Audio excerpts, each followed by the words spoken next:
Hi guys, I'm Jason and welcome to Purely Automotive.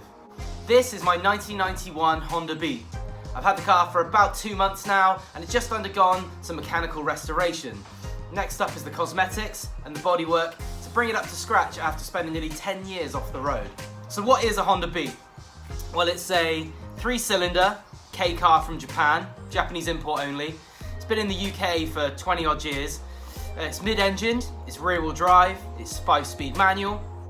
So this car has done about 50,000 miles. It's actually in really good condition. There's no real rust to talk of, it's solid, it's fairly original. It has been resprayed in the past, but that's maybe not a good thing. Generally speaking, it hasn't got any modifications to talk of, just some aftermarket alloy wheels. So who am I? I'm Jason, and I live in Somerset, which is in England in the United Kingdom. I've always been a Honda enthusiast since I was a teenager, and I've had 25 Hondas from the 90s over the last couple of decades. This is my second Honda Beat. First one was a silver one, very similar in age and mileage. As with most Honda Beats, they're enthusiast-owned cars. They're kind of quirky, they're kind of small, you can't really use them every day. They're a soft top and they've only got 2 seats.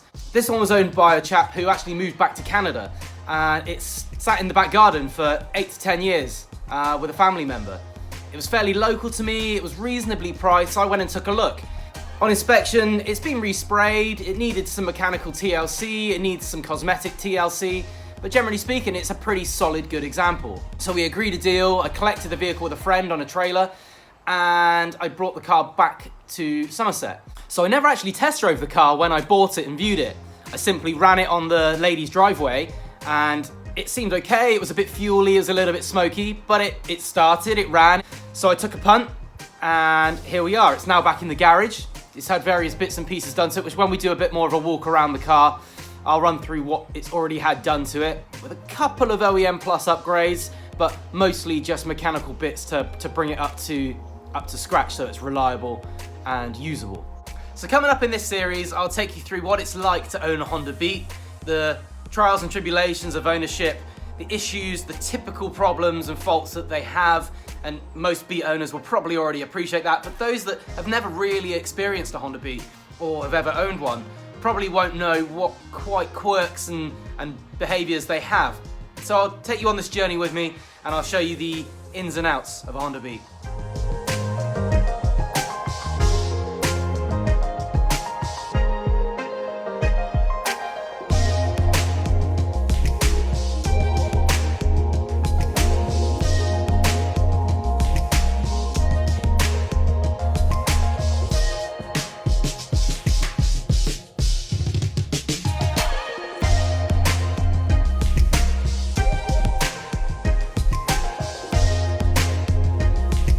First things first is to give the car a really deep clean. It's pretty disgusting, like I say, it's been parked outside for, was it 7-8 years? So we're gonna go through a selection of products, selections of processes, decontamination, start contactless, then work our way through and give it a proper 2-bucket wash, fallout remover, citrus pre-clean. We've got a selection of bits and pieces, different chemicals from different brands and companies. So I'll show you what I'm going to be using and what equipment and what techniques, and we'll run through it. But let's take a look at the car and see what we're working with. So here's the car out in the light. As you can see, it's flat as a pancake and absolutely filthy. There's prints from cats and badgers and foxes and God knows what coming down to the wheels there. They're pretty disgusting. I've got the sensor caps and they're inside. We'll talk about the brakes and the size and the renewal later on. We'll get all in the arches and clean all that up too. Getting all the nooks and crannies. There's cobwebs, there's filth, there's dirt.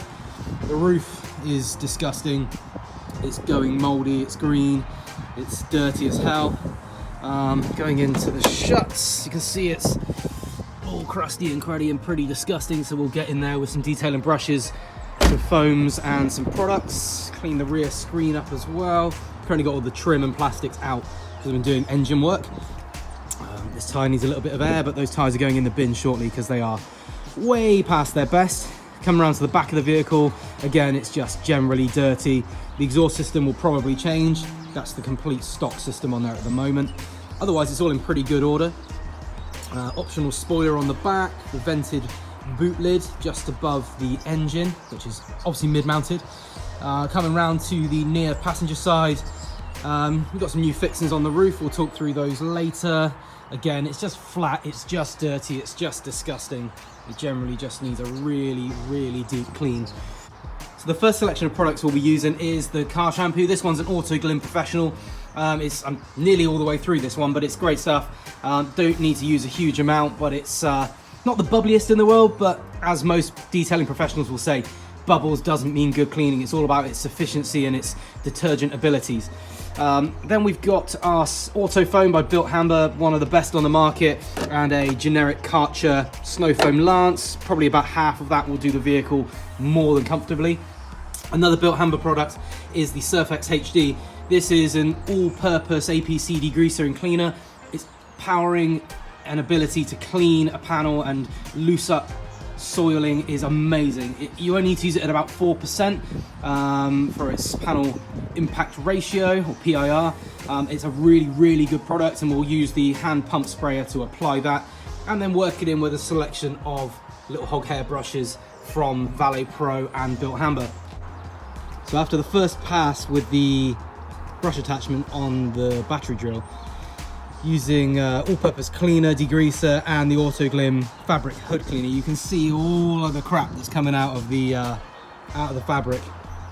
It's lifted it all up. I've done a single pass just across the whole thing, and it's lifted. Look at that. That's absolutely disgusting. That's probably a decade's worth of grime. In contrast, I've done the other side already. It's still wet, but you can see how much cleaner that the black fabric has come up.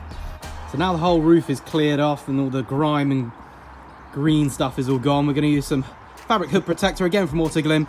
Just going to spray it on while it's damp, just to give it some kind of protection. So now the roof's done, we're going to move on to the wheels, which are probably the second most, or the most contaminated part of any road vehicle. For this, we're going to use Built Hamber Auto Wheel. It's a iron fallout remover. It's got a fruity smell apparently, but it definitely smells disgusting. So we're just going to apply a liberal spraying of Auto Wheel across the whole face of the alloy, including the spokes. We'll get into the barrels where we can, pull up the calipers slightly, and then we'll go around the rest of the car and do the same. With the Snow Foam, again, Built Hamber, as I said, Auto Foam, we're going for about a 25% dilution ratio to just tap water. Some people go stronger, some people don't. It works for me. The car now is Snow Foam. This is the second time going over it, just to let it dwell and soak.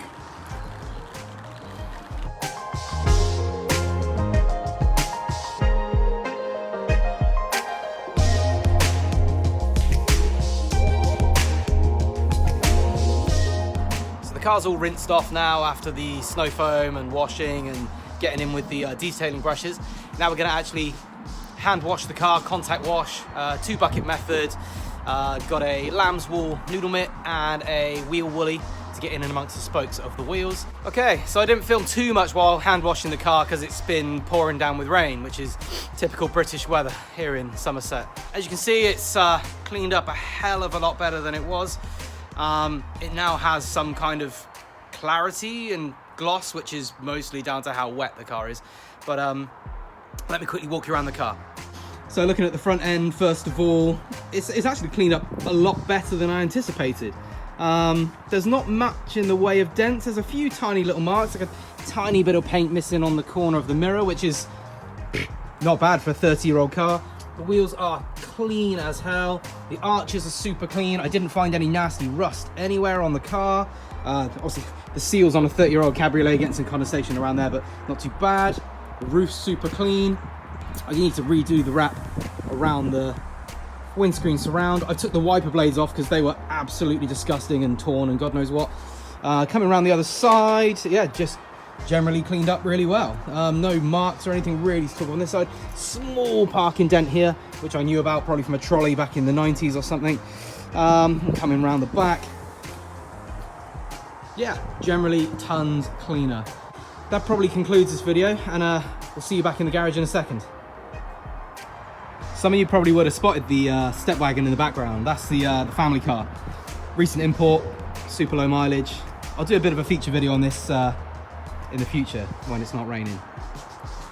So the car's back in the garage, it's just sat there idling and ticking over. It runs really sweet, which is a relief after the mechanical restoration work that we've done in the last couple of months, which I'll go through in future videos.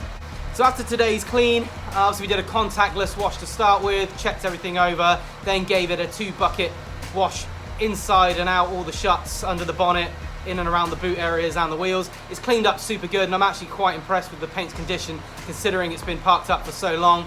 It does still need further correction and a full machine polish, which will happen in future videos.